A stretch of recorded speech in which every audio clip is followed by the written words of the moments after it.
بہترین لوگ ہیں زمین پر انبیاء کے بعد صحابہ، ان کو لوگوں نے بیوقوف کہہ دیا، باتیں کر دی۔ آپ قرآن مجید دیکھیے سورہ قلم کے اندر اللہ تبارک و تعالی نے اس بات کا بھی جواب ارشاد فرمایا ہے جب لوگوں نے کہا تھا کہ معاذ اللہ حضور تو مجنون ہے، تو اللہ نے فرمایا محبوب آپ رب کے فضل سے مجنون نہیں ہیں بلکہ اللہ نے آپ کو خلق عظیم کا مالک بنایا ہے۔ وَإِنَّكَ لَعَلَىٰ خُلُقٍ عَظِيمٍ۔ لوگ بات کرتے ہیں اور کر جاتے ہیں اور شوق رکھتے ہیں تبصرہ کرنے کا۔ تو میں نے بہت سارے لوگ ایسے زندگی میں دیکھے ہیں جو لوگوں کی باتوں کی وجہ سے اذیت میں آ گئے، تکلیف کا شکار ہو گئے۔ اور میں اور آپ تو کسی کھاتے میں نہیں، حضرت ابوبکر صدیق رضی اللہ تعالیٰ عنہ جیسے لوگ، افضل البشر بعد الانبیاء بالتحقیق حضرت صدیق اکبر۔ آپ قرآن مجید 30ویں پارے کی تلاوت میں یہ بات دیکھیں گے کہ جب حضرت ابوبکر صدیق نے غریب غلاموں کو خرید کر آزاد کرنا شروع کیا، حضرت بلال حبشی کو، حضرت عامر بن فہیرہ کو اور کچھ غلاموں کو خرید کر آزاد کیا، تو لوگ کہنے لگے کہ یہ بلال نے کبھی کوئی احسان کیا ہوگا ابو بکر پر، تبھی تو خرید کے آزاد کیا ہے، ورنہ کیا ضرورت تھی اتنے پیسے لگانے کی، کوئی تو بات ہوگی۔ اللہ تعالیٰ نے اس کا بھی قرآن مجید میں اعلان فرمایا ابو بکر نے جو کیا ہے رب کی رضا کے لیے کیا ہے۔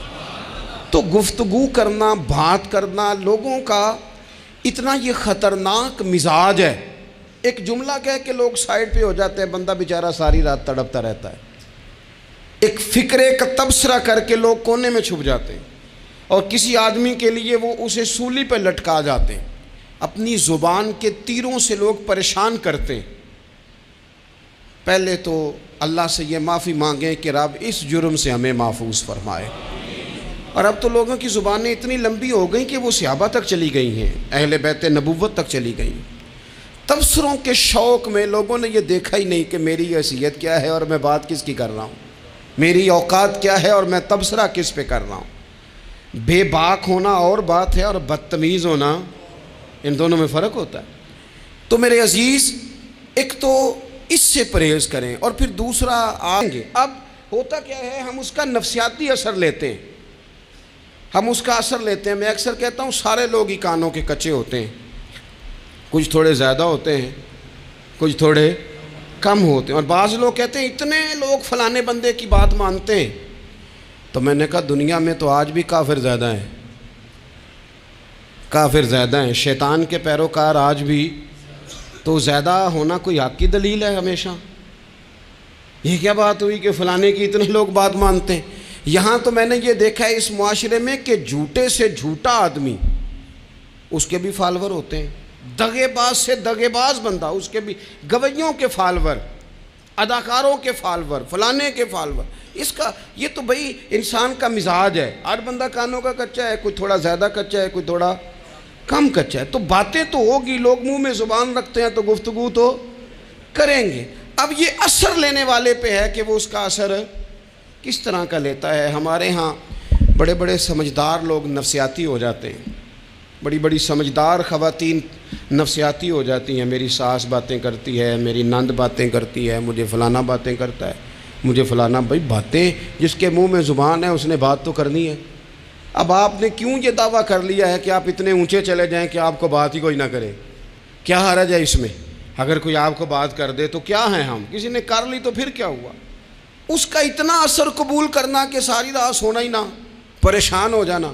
اور بعض لوگ ایسے ہیں جنہیں اتنی باتیں نہیں ہوتی جتنی انہیں ٹینشن ہوتی ہے، یعنی وہ دو بندے کونے میں کھڑے ہیں تو میری ہی بات کر رہے ہیں، اور بھائی کوئی اتنا اہم نہیں ہے، انہیں کوئی اور کام بھی ہو سکتا ہے، تیری بات ہی انہوں نے کرنی۔ بلا وجہ لوگ سمجھتے ہیں کہ میں بڑا اہم آدمی ہوں، وہاں بھی مجھ پہ تبصرہ ہو رہا ہے، یہاں بھی ہو رہا ہے۔ اس پہلو سے باہر آئیں، اس کمپلیکس سے نکل آئیں۔ ابن حزم کہتے ہیں کہ مصر میں ایک تاجر بڑا کامیاب ہو گیا تھا، بڑا کامیاب تاجر ہو گیا۔ تو زندگی میں جتنے لوگ بھی کامیاب ہوتے ہیں ان سے حسد ہوتا ہے، اس سے بھی اس کے ارد گرد کے لوگوں نے حسد شروع کیا۔ اب تاجروں نے پلاننگ کی کہ اسے خراب کیسے کرنا ہے۔ وہ ایک دن اپنے گھر سے نکلا، سفید کرتا سفید پگڑی باندھ کے باہر۔ اب 5-6 لوگوں نے پہلے سے منصوبہ بندی کی ہوئی تھی۔ ایک صاحب اسے ملے، کہنے لگے ماشاءاللہ آج تو سفید کرتے پر سبز امامہ سبز پگڑی بڑی ہی اچھی لگ رہی ہے۔ تو وہ ہنس کے کہنے لگا لگتا ہے آپ سو کے اٹھ کے آئے ہیں، پگڑی تو میری سفید ہے۔ اس نے کہا چلو پگڑی تو سبز ہی ہے، باقی آپ نہیں مانتے تو آپ کی مرضی۔ وہ آگے بڑھا تو اب چونکہ پلاننگ تھی تو ایک شخص اور ملا، اس نے کہا کیا بات ہے سفید کرتے پر آپ کا پیلے رنگ کا امامہ کیا جچتا ہے؟ اس نے کہا یار کو خدا کا خوف کر۔ ہنس کے کہا کیا ہو گیا تیری اینک کا نمبر تو نہیں تبدیل ہونے والا ہوا؟ اور بھائی میں نے تو سفید کرتا اور سفید ہی امامہ باندھا ہے۔ اب 2-3 لوگوں کی دفعہ تو وہ مسکرایا، لیکن وہ ڈھیر سارے لوگوں نے منصوبہ بندی کی تھی۔ وہ جب چوتھے کے پاس گیا تو اس نے بھی کہا کہ کیا بات ہے سفید کرتے پر پیلے رنگ کے امامے کی؟ اس نے کہا پیلا کہاں ہے؟ اب وہ غصے ہونے لگا۔ اب وہ چھٹے کے پاس گیا تو اس نے کہا جناب کیا بات ہے سفید کرتا اور کالا امامہ؟ اب وہ غصے میں اتنا باولا ہوا کہ پہلے ہنسا پھر رویا، پھر اسے سمجھ نہ آئی کہ دکان کا تالا کس چابی سے میں نے کھولنا ہے۔ بس وہ شام ہوئی تو اس بیچارے کو بچوں نے روڑے مارنے شروع کر دیے۔ وہ اتنی تکلیف میں آ گیا کہ لوگ اسے پاگل کہنے لگے۔ کیوں؟ اس لیے کہ لوگ منصوبہ بندی، افواہ تھی نا کہ میری طبیعت خراب ہے، تو لوگوں نے حال پوچھ پوچھ کر بیمار کر دیا۔ لوگوں کی باتیں، لوگوں کے تبصرے، لوگوں کے کومنٹس بولے امام شافعی۔ امام شافعی فرمانے لگے لوگوں کی باتیں پتھروں کی طرح ہوتی ہیں، یہ روڑوں کی طرح ہوتی ہیں، اگر انہیں کمر کے اوپر رکھ لو گے نا تو یہ تمہاری کمر توڑ دیں گی، اور اگر تم ان کو اپنے پیروں کے نیچے رکھ لو گے تو تمہارا قد اونچا ہو جائے گا۔ بس دنیا میں وہ لوگ پریشان ہوتے ہیں جو لوگوں کی باتوں کو کندھوں پر سوار کر لیتے ہیں، جو پیروں کے نیچے رکھے، جو پاؤں کے نیچے رکھے ان کا قد۔ وہ پرانے زمانے میں نا عارف رومی رحمۃ اللہ علیہ فرماتے ہیں کہ ایک بیل گائے گر گئی تھی کنویں کے اندر، تو اب وہ لوگ اس کو نکال تو نہیں سکتے تھے، تو انہوں نے اس طرح کیا کہ مٹی ڈالنی شروع کر دی کہ اب بدبو آئے گی، پریشانی ہوگی، تو اس کو بند کر دیتے ہیں اندر ہی کنویں کو، کنواں نئی جگہ پہ کھود لیتے ہیں۔ انہوں نے جب اس کے اندر مٹی ڈالی نا تو وہ گائیں جو تھی وہ مٹی جھاڑ کے تو مٹی کے اوپر آ گئی، انہوں نے پھر مٹی ڈالی تو وہ تھوڑی اور اوپر آ گئی، اور مٹی ڈالی تو اور وہ مٹی ڈالتے گئے اور گائیں وہاں سے کنویں سے باہر آ گئی۔ لوگوں نے دفن کرنا چاہا، وہ باہر نکل آئی۔ اور میرے بھائی لوگ بھی اپنی باتوں میں دفن کرنا چاہتے ہیں، لیکن یاد رکھنا جو چمکنے والے تھے وہ چمکتے ہی رہے، جن کو اللہ نے عزت دی تھی ان کی گھٹائی کوئی نہیں سکا۔ اتنی اتنی لمبی زبانیں کھول کے لوگوں نے صحابہ کے بارے میں باتیں کی، باتیں ہو رہی ہیں۔ لوگ جن کو دبانا چاہتے تھے، آج نہیں صوفیاء کی مخالفت شروع ہوئی، ان کے زمانے میں بھی ہوئی، ان کے دور میں ان کے خلاف کتابیں لکھی گئیں، لکھنے والے خدا جانے کہاں ہیں، اور داتا صاحب ہو رہی ہے، خواجہ صاحب ہو رہی ہے۔ حضور غوث اعظم کے ان کے زمانے میں بھی ایسا نہیں ہوا کہ بڑی خوشی سے لوگوں نے آگے بڑھ کے پھول ڈالے ہوں، ان کے دور میں باقاعدہ جتھے تیار ہوئے، جتھے، اور پورا کام کیا گیا۔ اور ویسے بھی اگر کوئی شخص آپ کا مخالف ہی نہیں ہے تو پھر آپ کو چمکنے کا مزہ کیسے آئے گا؟ کوئی تو مخالف ہو نا، کوئی تو ہو نا جو کوئی بات کرے۔ دیکھیں نا، اگر اندھیرا نہ ہو، رات نہ ہو تو بلب کی کوئی اہمیت رہ جائے گی؟ یہ چمکتا ہی تب ہے جب اندھیرا زیادہ ہوتا ہے۔ ہم کہتے ہیں اندھیرا ہو گیا، اور بھائی تجھے چمکنے کا موقع دیا ہے اندھیرے نے، تجھے اس نے عروج دیا، تندی باد مخالف سے نہ گھبرا اے عقاب، یہ تو چلتی ہے تجھے اونچا اڑانے کے لیے۔ تو باتوں سے پریشان نہ ہو۔ میں نے کہا کہ اگر آپ باتوں کا پہاڑ بنا کے اوپر سوار ہو جائیں گے نا تو قد اونچا کریں گی باتیں۔ جو بندہ ڈسکس ہونے لگ جاتا ہے وہی تو مشہور ہوتا ہے، اسی کی تو بات ہوتی ہے۔ دیکھیں کیا ہوتا تھا بھلا مکے میں، کوئی بندہ باہر سے آتا تو ابو جال اسے کھڑا کر کے کہتا حضور کے پاس نہ جانا، تو کہتا پتہ تو کروں بھلا نبی پاک کے پاس کیا ہے، پتہ تو کروں بھلا حضور کے پاس کیا ہے۔ تو جن سے تعارف نہیں ہونا تھا وہ بھی تعارف کرا رہے تھے رسول پاک کا۔ تو اس لیے باتوں سے گھبرا جانا۔ ہاں ایک بات ہمیں کتاب و سنت میں ملتی ہے، اس پر ضرور غور کریں، تہمت والی جگہ سے بچیں، تہمت کا موقع نہ دیں۔ مطلب بلا وجہ ہی اپنے لیے بحث کا دروازہ کھولنا یہ درست نہیں ہے۔ اپنے لیے ہم نہ دروازے کھول لیتے ہیں بحث کے، مفت کی بحث ہو رہی ہے، فلانا بھی ڈسکس کر رہا ہے، کچھ چیزیں ایسی ہوتی ہیں جو سب کی سمجھ کی نہیں ہوتی، وہ سب کے سامنے ڈسکس کرنا ضروری نہیں ہوتا۔ حضرت سیدنا ابو ہریرہ رضی اللہ تعالیٰ عنہ فرمایا کرتے تھے، مجھے نبی پاک علیہ السلام نے علم کی 2 تھیلیاں دی ہیں، میں نے ایک کھولی ہے تمہارے سامنے، ایک کھولی ہے، دوسری نہیں کھولوں گا، اس لیے کہ ہر بندے کو بات اس کے ظرف کے مطابق کرنی چاہیے، تو موقع نہ دیں۔ نبی پاک صلی اللہ علیہ وسلم نے فرمایا اس بندے نے اپنی، یہ بخاری میں موجود ہے، فرمایا اس نے اپنی عزت اور اپنی جان کو محفوظ کر لیا جو فتنے والی جگہ سے بچ گیا۔ جہاں تہمت لگ سکتی ہے اس جگہ سے بچیں، جان بوجھ کے لوگوں کو موقع نہ دیں باتیں کرنے کا، جان بوجھ کے موقع نہ دیں۔ جامع ترمذی کے اندر حدیث موجود ہے، حضرت سیدنا عمر فاروق رضی اللہ تعالیٰ عنہ نے ایک موقع پر اجازت مانگی تھی نبی پاک صلی اللہ علیہ وسلم سے، عرض کیا یا رسول اللہ صلی اللہ علیہ وسلم مجھے آپ اجازت دے دیں، میں عبداللہ بن ابی سلول کی گردن اڑا دوں، یہ منافق بار بار آڑے آتا ہے، بار بار تکلیف دیتا ہے، آپ مجھے اجازت دیں میں اسے قتل کر دوں۔ تو اب وہ چونکہ کلمہ پڑھتا تھا، ساتھ تو رہتا ہی تھا نا، بہت سارے لوگ اسے مسلمان جانتے تھے، تو حضرت سیدنا عمر فاروق رضی اللہ تعالیٰ عنہ نے اجازت چاہی، کہ یا رسول اللہ صلی اللہ علیہ وسلم اگر آپ مجھے اجازت دے دیں، یہ ترمذی میں موجود ہے، یعنی آپ اس جگہ سے بچیں جہاں تہمت لگ سکتی ہے، جہاں بلا وجہ کسی شخص کو شر پھیلانے کا موقع مل سکتا ہے۔ یا رسول اللہ مجھے اجازت دے میں عبداللہ بن ابی سلول کی گردن اڑا دوں، تو نبی پاک صلی اللہ علیہ وسلم نے فرمایا کہ عمر اگر میں تمہیں ایسا کرنے کی اجازت دوں گا تو لوگ کہیں گے کہ وہ اپنے قریبیوں کو انہوں نے مروانا شروع کر دیا ہے، ساتھ والوں کو ہی مروانا شروع، لوگ تو اسے مسلمان سمجھتے ہیں تہمت والی جگہ سے۔ بلکہ بخاری شریف میں اسی طرز کا ایک اور پیغام بھی ہمارے لیے موجود ہے۔ یہ جو حرم شریف آج ہمارے سامنے ہے نا، بیت اللہ شریف، اس میں ایک پیچھے مقام ہے جس کو حتیم کہا جاتا ہے، یہ خانہ کعبہ کا حصہ ہے۔ حضور صلی اللہ علیہ وسلم کے اعلان نبوت سے پہلے جب قریش مکہ نے اسے تعمیر کیا نا دوبارہ سے، تو انہوں نے چندے کا کوئی اس طرح کا مزاج بنایا تھا کہ اس بندے سے پیسے لینے ہیں جس کے بالکل ہی جائز ہو۔ اس ترتیب سے انہوں نے خانہ کعبہ کی تعمیر کی کہ پھر وہ ساری تعمیر نہ کر سکے، حتیم باہر رہ گیا۔ تو نبی پاک صلی اللہ علیہ وسلم نے ایک دن فرمایا، بخاری میں موجود ہے، حضور فرمانے لگے عائشہ اگر تمہاری قوم جاہلیت کے قریب نہ ہوتی، کیونکہ ابھی قریب جاہلیت چھوٹی ہے نا، ابھی لوگوں نے کلمہ پڑھنا شروع کیا ہے، فرمایا اگر یہ جاہلیت کے قریب نہ ہوتے تو میں کعبے کو انہی بنیادوں پر دوبارہ بنا دیتا جن بنیادوں پر حضرت ابراہیم علیہ السلام نے بنایا تھا، لیکن چونکہ یہ جاہلیت کے قریب ہیں، ان کی سمجھ میں چیز نہیں آئے گی، یہ شک میں پڑ جائیں گے، پریشان ہو جائیں گے، لہذا میں یہ کام نہیں کرتا۔ بہت ساری چیزیں ایسی ہیں کہ جن کی وجہ سے بعض سادہ لوگ ابہام کا شکار ہوتے ہیں، ابہام کا۔ ہمارے علماء نے اس طرح کیا کہ بڑے طے کر کے عقائد کے عنوانات امت تک پہنچائے۔ ہر آدمی ہر شعبے کا اسپیشلسٹ نہیں ہوتا، بہت سارے لوگ باتیں مریض کے سامنے کرنے والی نہیں ہوتی، وہ صرف لواحقین کو بتانے والی ہوتی۔ پھر کچھ لوگ اور آئے جنہوں نے کہا کہ ہم تو ایفیشنسی دکھائیں گے، کچھ خاص ہر بات کھول کر لوگوں کے سامنے رکھیں گے، تو اس کا نقصان پھر یہ ہوتا ہے کہ سادہ لوگ مشکلات کا شکار ہوتے ہیں۔ وہ پھر جب کہتے ہیں ہر چیز ڈسکس کر لینی چاہیے تو پھر باتیں دور نکل جاتی ہیں۔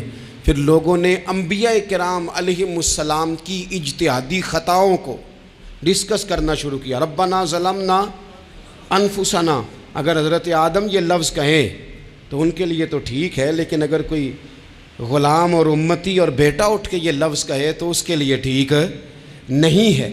تو میرے عزیز ایسے کام نہ کریں جس کی وجہ سے بلا وجہ بحث کا۔ ہمارے ہاں کچھ لوگوں کو شوق ہے خبروں میں رہنے کا، وہ ایسی باتیں چھیڑتے ہیں جن سے نہ وہ خبروں میں رہ سکیں۔ میں نے دیکھا ہے وہ کہتے ہیں جی میں نے کوئی انوکھی بات کرنی ہے۔ بھئی انوکھی بات کرنے سے بندہ مشہور تو ہو جاتا ہے۔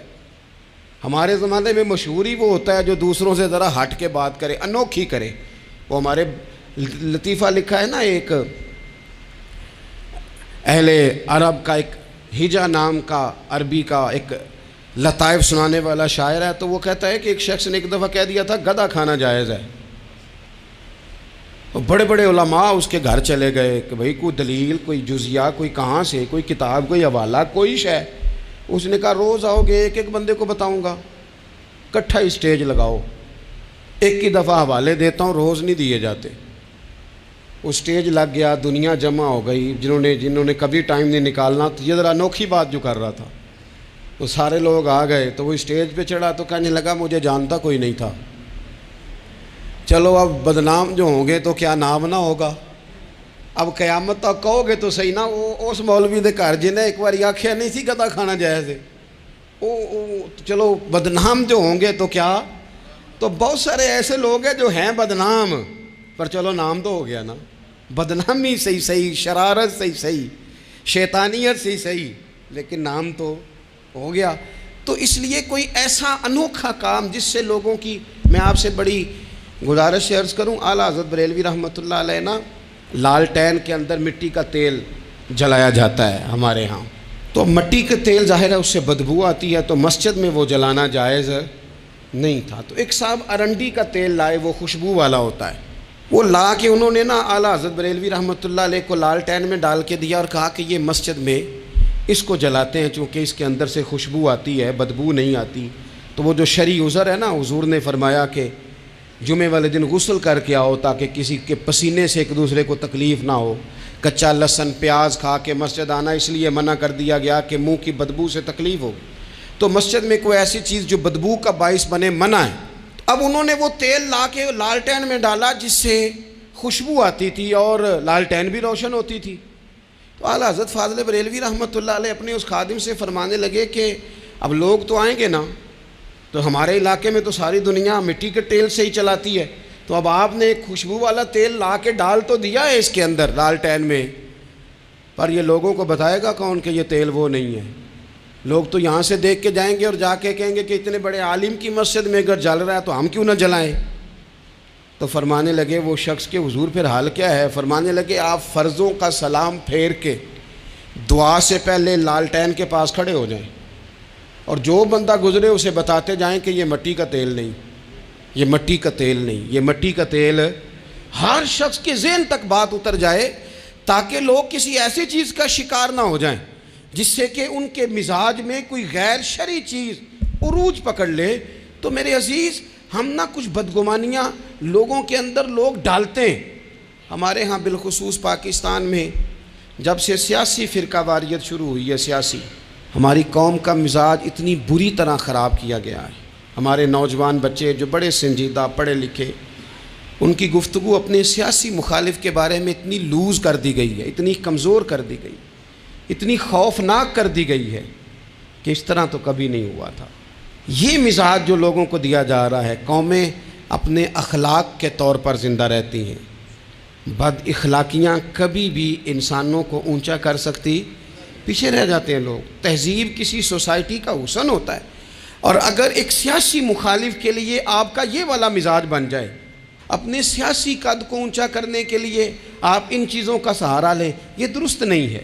اخلاقی رویے میں کہوں گا کسی بھی سیاسی جماعت سے وابستگی ہے وہ 100% رکھے جو اس کی سمجھ میں آتی ہے، لیکن اپنے اخلاقی مزاج کو کبھی کمزور نہ ہونے دے، اخلاقی رویہ کبھی کمزور نہ ہونے دے۔ یہ کیسے ہو سکتا ہے؟ دیکھیں، ابو جہل، ابو لہب، عتبہ، عتیبہ، شیبہ، وہ وہی باتیں کر سکتے تھے جو ان کے مزاج کی تھیں، جو آج تک لوگ کسی بھی دیندار کے بارے میں کرتے ہیں۔ تو انہوں نے وہی باتیں آ کے کی تھی جناب ابو طالب کے ساتھ۔ انہوں نے کہا تھا کہ اگر معاذ اللہ ان کو دولت چاہیے تو ہم دیتے ہیں۔ بڑے سے بڑے مخلص آدمی پر آج لوگ دعویٰ نہیں کرتے کہ دولت کے لیے لگا ہوا ہے، انہوں نے کہا دولت چاہیے تو دیتے ہیں، اگر کسی خاتون سے نکاح کرنا چاہتے ہیں تو کرا دیتے ہیں، سرداری چاہیے تو دے دیتے ہیں۔ اب یہ سوچ ہی اتنی ہے، اس سے آگے جاتی نہیں۔ وہ معاذ اللہ حضور کے بارے میں اور بھی باتیں کرتے، یہ شاعر ہیں، یہ جادوگر ہیں، یہ فلاں ہیں، لیکن میرے نبی پاک علیہ الصلوۃ والسلام نے کبھی بھی ان کی ذاتی زندگی کو ڈسکس نہیں کیا، کبھی نہیں کیا۔ ابو جہل شراب پیتا تھا، لیکن حضور نے کبھی سوسائٹی میں یہ بات لوگوں کے سامنے بیان نہیں کی۔ وہ لوگوں کے پیسے دبا لیتا تھا، کئی جگہوں پہ حضور نے پیسے نکلوا کے دیے، لیکن جگہ جگہ گلی گلی کھڑے ہو کے حضور نے یہ نہیں فرمایا کہ یہ اس طرح کا ہے۔ آپ اپنے مخالفین کے بارے میں ضرور کلیم کریں، ثبوت کے ساتھ ضرور بات کریں، یہ ضروری ہے، لیکن آپ کا رویہ اتنا گھرا ہوا نہیں ہونا چاہیے کہ لوگ سمجھیں کہ یہ قوم تو اخلاق سے ہٹ گئی ہے۔ آپ اختلاف کریں، لیکن اختلاف کے بھی آداب ہوتے ہیں، اس ادب کے دائرے کے اندر رہ کے۔ صحابہ کے بیچ بھی رائے کا اختلاف ہو جاتا تھا، ہو جاتا ہے، ہو جایا کرتا ہے، حضور اس اختلاف کو قبول کرتے؟ بھئی ہو جاتا ہے رائے کا اختلاف اپنوں میں، لیکن اس کے اندر انسان توہین پہ اتر آئے، اس کا لہجہ اس طرح کا ہو جائے جس طرح کی بازاری گفتگو کی جاتی ہے، تو محسوس ہوتا ہے کہ یہ تربیت کا فقدان ہے، یہ لہجے باوقار لوگوں کے نہیں ہوا کرتے۔ لہجے کو کبھی برا نہ ہونے دیں، انداز کو، لوگ آپ کو چھیڑیں گے، اپنی جگہ پہ کھینچ کے لانے کی کوشش کریں گے، بڑا کچھ لوگ کریں گے، لیکن آپ اپنی جگہ سے آپ تبدیل نہیں ہوں گے۔ آپ کہیں گے یار میرا ایک معیار ہے، میری ایک حیثیت ہے، میں اپنی حیثیت چھوڑ سکتا؟ میں اپنی حیثیت نہیں چھوڑ سکتا۔ ہر بندے کو آپ ڈسکس کریں گے تو تہمت والی جگہ سے ضرور بچیں، بدگمانی سے ضرور بچیں، لیکن ہر شخص کو اس کے معیار کے مطابق اتر کا جواب دینا یہ باوقار لوگوں کا سٹیٹس نہیں ہوتا۔ وہ کہتے ہیں جا بات کر جا کے، تو کون ہوتا ہے تیری بات کرے؟ اب ہم ہر شخص کے منہ لگیں، یہ کیسے ہو سکتا ہے؟ نبی پاک صلی اللہ علیہ وسلم گزر رہے تھے، صحیح بخاری میں موجود ہے، آپ کی اہلیہ حضرت صفیہ رضی اللہ تعالیٰ عنہ آپ کے ساتھ تھیں، رات کا وقت تھا، حضور گزر رہے تھے، تو صحابہ کچھ کھڑے تھے، تو حضور نے ایک کو بلا کے کہا کہ یہ میری بیوی ہیں، صفیہ ہیں۔ عرض کرنے لگے حضور مجھے میری ماں روئے، میں کوئی آپ کے بارے میں بدگمانی کرتا؟ تو حضور نے جواب میں کیا کہا؟ محبوب فرمانے لگے جس طرح رگوں میں خون گردش کرتا ہے نا، شیطان بھی اسی طرح ہی گردش کرتا ہے۔ گویا حضور بتا رہے ہیں کسی وقت بھی بدگمانی پیدا کر دیتا ہے۔ میں تمہیں بتا رہا ہوں کہ اپنی اہلیہ کے ساتھ جا رہا ہوں، میری بیوی ہے، کوشش کریں کہ آپ اس جگہ سے بچیں جہاں باتیں ہو رہی ہوں۔ اور اس پہلو پہ تیسری گزارش اس عنوان پر یہ ہے کہ اگر کسی کے بارے میں باتیں ہو رہی ہوں تو فٹافٹ اس کا حصہ بننے کی کوشش نہ کریں، بلکہ آپ کے پاس جب تک کوئی شرعی ثبوت نہیں ہے تب تک آپ اس بات کا حصہ نہ بنیں۔ ہمارے ہاں بات ہو رہی ہوتی ہے تو دو چار بندے دوڑ کے نا اپنا بھی حصہ ڈالتے ہیں، بلکہ میں بڑی ذمہ داری سے یہ بات عرض کروں گا، بات لمبی ہوتی تب ہے جب کوئی بندہ درمیان میں کہہ دیتا ہے نا نہیں تجھے تو تھوڑا پتہ ہے، تھوڑا میں بھی کرتا ہوں۔ وہ کئی دفعہ وعدہ معاف گواہ بن جاتا ہے، جا کے دوسروں کو خبر کرتا ہے اس نے یہ کہا ہے، حالانکہ بندہ اس سے پوچھے کہ اگر انہوں نے کہا تھا تو اتنا سجن تھا تو وہاں جواب دے کے کیوں نہیں آیا؟ تجھے چاہیے تھا وہیں جواب دیتا، وہیں جا کے جواب دے دیتا۔ ایک بزرگ کی خدمت میں ایک دفعہ حاضر تھا، ایک بڑے عالم تھے، تو ان کے پاس آ کے ایک شخص نے کہا کہ فلاں آدمی آپ کے بارے میں یہ بات کر رہا تھا، تو وہ ہنس پڑے، فرمانے لگے پھر آپ کہاں تھے؟ کہنے لگے میں وہیں تھا۔ فرمانے لگے میرا اور آپ کا رشتہ کس طرح کا ہے؟ کہنے لگا جی میں تو شاگرد ہوں، ارادت مند ہوں۔ تو فرمانے لگے پھر آپ میرے پاس سوال لے کے آ گئے ہیں، آپ نے وہاں جواب کوئی نہیں دیا۔ فرمانے لگے اب تو میرے سامنے بیٹھ، پہلے اس سوال کا جواب میں تجھے دوں، پہلے تجھے قائل کروں، اگر تو قائل ہوتا نا تو پھر تو یہ بات لے کے میرے پاس نہ آتا، پھر تو وہاں تو کلیئر کر آتا، تیرے اندر کجی ہے، تو بات کا حصہ بنا ہے، اور میرے نزدیک اس سے بڑا تو مجرم ہے کہ تو نے بات کو سنا ہے، وہ تو کوئی ہے، اور تو اپنا تھا، تو نے اپنا ہو کے یہ باتیں سنی، تو نے ہاں کی، تو وہاں بیٹھا رہا، تو اپنا تھا۔ اور حضور نے فرمایا محبت تو بندے کو اندھا بہرا اور گونگا کر دیتی ہے، جو کسے دا عاشق ہوئے ہوتے گل اسے دی کردا ہے، 100 مکر بہانے کر کے او دے ہی مرنے مرد ہے۔ تو نے سن کیسے لی؟ تیرے کانوں نے گوارا کیا؟ پہلے تو مطمئن ہو نا، تو اگر مطمئن ہوتا تو بات آگے وہیں جواب دے کے آتا، جب تو ہی غیر مطمئن ہے تو میں کسی اور کو کیا جواب دوں؟ تو مدد کریں اپنے بھائی کی اس معاملے میں کہ اگر آپ کلیئر ہیں تو پھر آپ اسے وہیں کلیئر کریں، کہیں یار میری بات سن، یہاں تک تو بات ٹھیک ہے، اس بات کا میں گواہ ہوں، یہ ہو سکتی نہیں۔ اور نبی پاک کا یہ طریقہ ہے، مسند امام احمد بن حنبل میں حدیث موجود ہے، حضرت عبداللہ ابن مسعود رضی اللہ تعالیٰ عنہ، کمال آدمی حضرت عبداللہ ابن مسعود، حضور نے فرمایا عبداللہ ابن مسعود سے قرآن سیکھا کرو، یہ اسی طرح پڑھتے ہیں جس طرح میرے اوپر نازل ہوا تھا۔ حضرت عبداللہ ابن مسعود کو نبی پاک علیہ السلام نے فرمایا درخت پہ چڑھ کے ذرا میرے لیے مسواک تو اتار دو۔ حضرت عبداللہ ابن مسعود کی پنڈلیاں پتلی پتلی تھی، ٹانگیں پتلی تھی، وہ درخت پہ چڑھے، ہوا چلی تو کپڑا تھوڑا ہٹ گیا، تو بعض لوگ ان کی پتلی پنڈلیوں کا مذاق اڑانے لگے، معاذ اللہ، دیکھو کیسی باریک باریک پنڈلیاں ہیں، کیا انداز ہے۔ اب حضور بیٹھے ہیں نا، تو انہوں نے جو بات کی تھی وہ بات بھی درست تھی، پنڈلیاں واقعی پتلی تھیں، اور کوئی بھی اس انداز میں دیکھتا تو شاید مسکراتا۔ جب انہوں نے کہا نا دیکھو پتلی پنڈلیاں، تو حضور نے ہمارے لیے طریقہ کیا چھوڑا؟ ہمارے لیے سیرت کیا چھوڑی. حضور سید عالم فوراً ارشاد فرمانے لگے, نبی پاک فرمانے لگے چپ کرو, تم میرے عبداللہ کی پنڈلیوں کو پتلا پتلا کہہ رہے ہو نا, قیامت کے دن جب میزان لگے گا اور ان پنڈلیوں کا تمہیں وزن پتہ چلے گا, پھر پتہ چلے گا میرے عبداللہ کی شان کیا ہے. یہ بڑی وزنی پنڈلیاں ہوں گی, جب ان کا میزان پر وزن تلے تو آپ دفاع کریں. نبی پاک صلی اللہ علیہ وسلم نے فرمایا اگر کسی جگہ تیرے بھائی کی عزت پر حملہ ہو رہا تھا اور تو بچانے پر قادر تھا اور تو نے اس کی عزت سے اس شر کو روک دیا, کہا نہیں یار ایسی بات نہیں ہے, تم غلط کہہ رہے ہو. فرمایا اگر تم کسی کی عزت کا دفاع کرو گے تو فرمایا جہاں تمہاری عزت خراب کی جا رہی ہوگی رب وہاں تمہاری عزت کا دفاع فرمائے گا, اللہ تمہاری عزت کا محافظ بن جائے گا. لیکن ہم کیا کرتے ہیں, ہم لوگ باتیں کر رہے ہوتے ہیں تو ہم ان باتوں میں ایک بات اور شامل کرتے ہیں, ہم ان باتوں میں ایک بات اور شامل کر لیتے ہیں اور انداز اختیار کر لیتے ہیں, اور جو آپ کے حق میں ہے اس نے مخالف نہیں ہونا, اور جو مخالف ہے اس نے کبھی حق میں. چھوڑیں آپ کس کو قائل کر رہے ہیں, جس کی سمجھ میں آتی ہے وہ قبول کرے, نہیں آتی تو دروازہ کھلا ہے, کہیں اور تشریف لے جائے. ہمارا یہ مزاج بن گیا کہ بلا وجہ کی وضاحتیں بھی بندے کو کمزور کرتی ہیں, بلا وجہ ہم کمزور پڑ جاتے ہیں. تھوڑے بے نیاز ہو جائیں, چھوڑیں کچھ بے نیاز بنے, طبیعت کوئی بے نیاز. ہم نہ بے نیاز نہیں ہوتے, ہر بات کو سوچتے ہیں, ہر بات کی وہ جی وہ فلانے نے پتہ کیا کہا ہے, تو بڑی معذرت سے بالخصوص خواتین کا مسئلہ ہوتا ہے, وہ کہتے ہیں پوری دسو, نہیں دسو نے آکھیا کی, بھئی آپ نے کیا کرنا ہے, اس کے لیے پھانسی کا حکم لگانا ہے آپ نے, چھوڑ دے, بات ہو گئی ختم ہو گئی. اپنی زندگی میں تھوڑی سی بے نیازی بھی پیدا کریں, تھوڑی سی بے نیازی, ہر ایک کی بات سننا, ہر ایک کی بات پر غور کرنا, ہر بندے پر تبصرہ شروع کر دینا, وہ تو تکلیف آ جائے گی. وہیں سے جہاں سے بات شروع کی تھی پھر وہیں لاتا ہوں کہ باتوں کا اثر لیں لیکن صرف خیر کی باتوں کا اثر لیں, لیکن صرف اچھے لوگوں کی باتوں کا.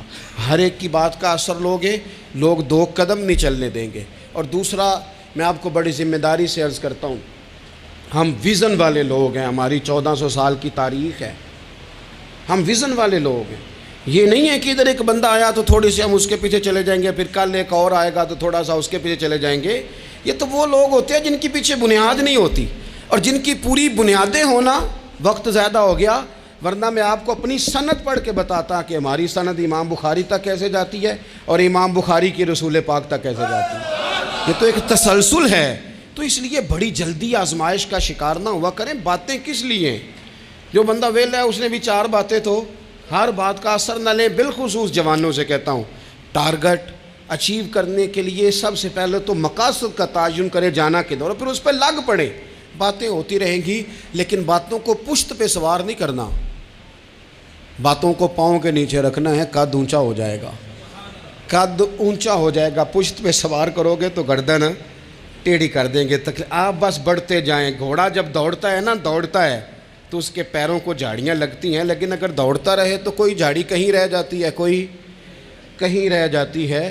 باقی مخلوق کرتی ہے باتیں, وہ کرتی رہے گی. آپ آگے بڑھیں, سفر کرتے رہیں. سفر بہت سارے باتیں کرنے والے وہیں رہ جاتے ہیں اور کام کرنے والے کہیں کے کہیں پہنچ جاتے ہیں. باتیں کرنے والوں میں سے نہ ہوں, کام کرنے والوں میں سے ہوں. اللہ توفیق عطا فرمائے. آخر دعوانا الحمدللہ رب العالمین.